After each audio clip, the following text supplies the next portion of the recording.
Dad. Caught. Such a profoundly theatrical scene, Julian, a true masterpiece of gastric distress. But it was Mott, Alistair Whiffle, inte Banapatini. Aquen gleaned from years of rigorous theatrical appreciation, my profound psychological insight into human nature, who correctly discerned that he was in fact merely enacting a complex, well-rehearsed gastronomic diversion. All, you see, pecuniary gain. Mott saved him from having to pay his extravagant, unmerited bill, of course. A remarkable feat of intuitive discernment. Odlistiv, far more optimistai. Stroking incident, surfacing far more active and less observational. Instinct. Alistair, with all due respect, and not to diminish your profound psychological insights, Mott actually saved him from actually choking to death. Professor. Mott personally performed the Heimlich maneuver on him, quiescently, heavy, right between the courses of an incredibly delicate scallop dish. The man was turning an alarming shade of cerulean blue.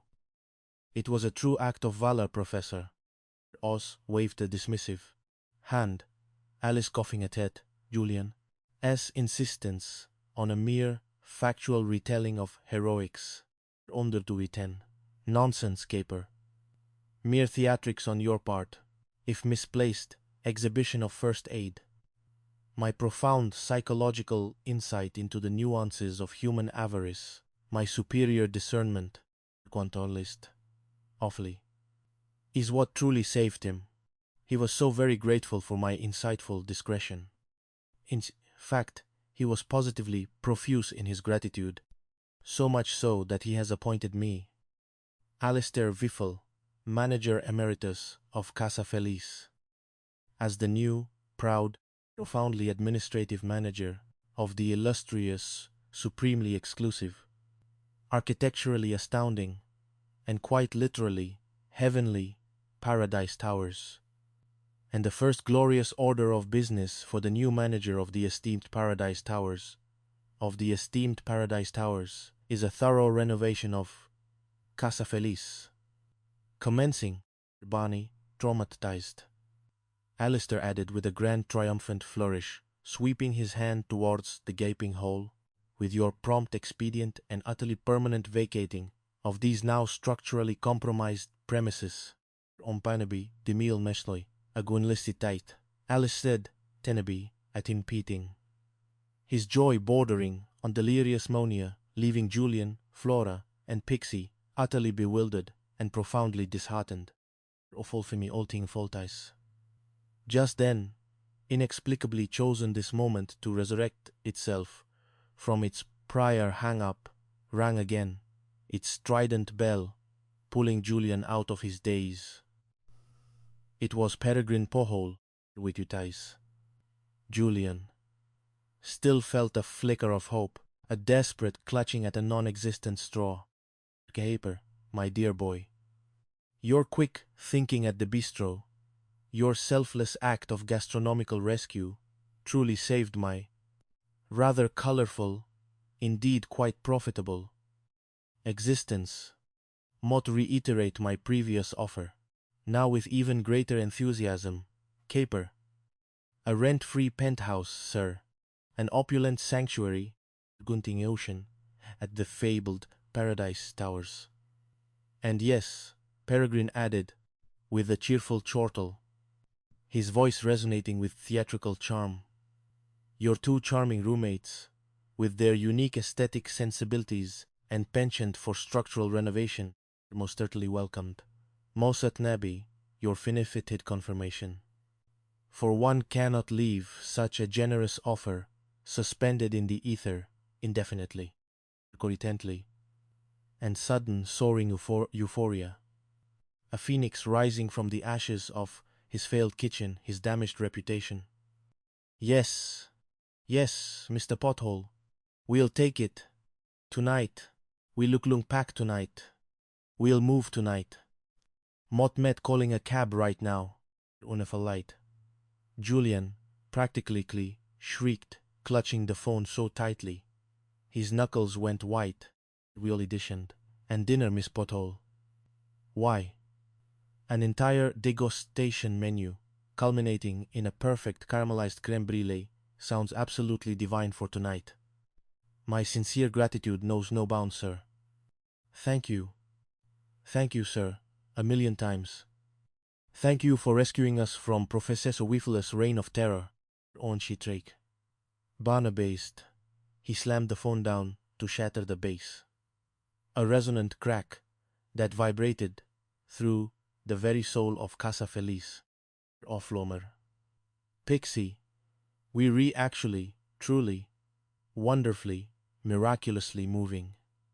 Julian Caper shrieked, grabbing Flora and Pixie in an exuberant, almost bone-crushing bear hug, executing a spontaneous celebratory jig around the ruined apartment, now transformed into a symbol of past trials. Onabis.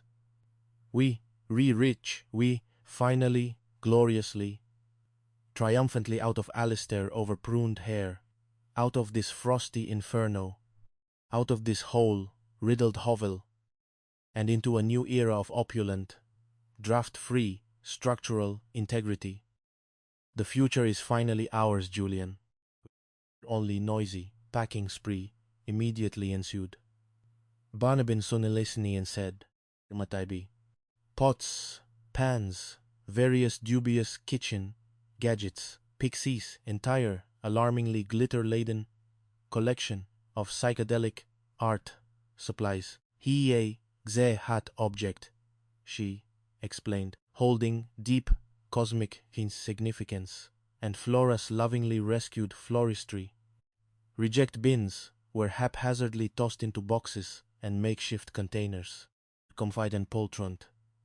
They were triumphant, they were free, they were utterly, ecstatically unaware of the full scope of Peregrine Pothole's theatrical abilities.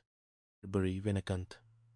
Soon to be renovated, now, drafty and hole-riddled, apartment 3A, Julian, Flora, and Pixie found themselves dining with Peregrine Pothole, Omatawin breed. Barbie traumatized, despite the traumatize, had somehow managed to prepare a gourmet dinner that would have garnered rave reviews at the Gilded Fork Bistro. Grin, perpetually hungry man, whose appetite defied his slender frame, consumed Julian's elaborate culinary masterpiece, a delicate lobster bisque, perfectly pan-seared scallops with saffron risotto, gravy roasted duck, with a ruby red cherry reduction, with the almost alarming zeal of a starved badger at a Michelin-starred feast, any loosening enticed. He didn't say much between enormous, demanding seconds and fourths and thirds and fourths of everything with a polite yet insistent authority that suggested decades of practiced gourmandizing. Old Mr. Pothole, undelicately, trying to extract concrete information from him between his impressive demolitions of roasted duck and risotto. This Paradise Towers sounds utterly divine. Julian mentioned it was 15 stories high, perhaps, with sweeping, Orshal ocean viewed, and a complimentary maid service. Unscenting traumatized. Peregrine Pothole, after a truly impressive and belch of profound contentment, dabbed his mouth fastidiously with a pristine napkin and regarded Flora with a surprisingly innocent, wide-eyed expression. Ontomatize. You say? Sounds rather opulent. Only if you looking through the window, of course from a very tall indeed, almost vertigo-inducing imagination.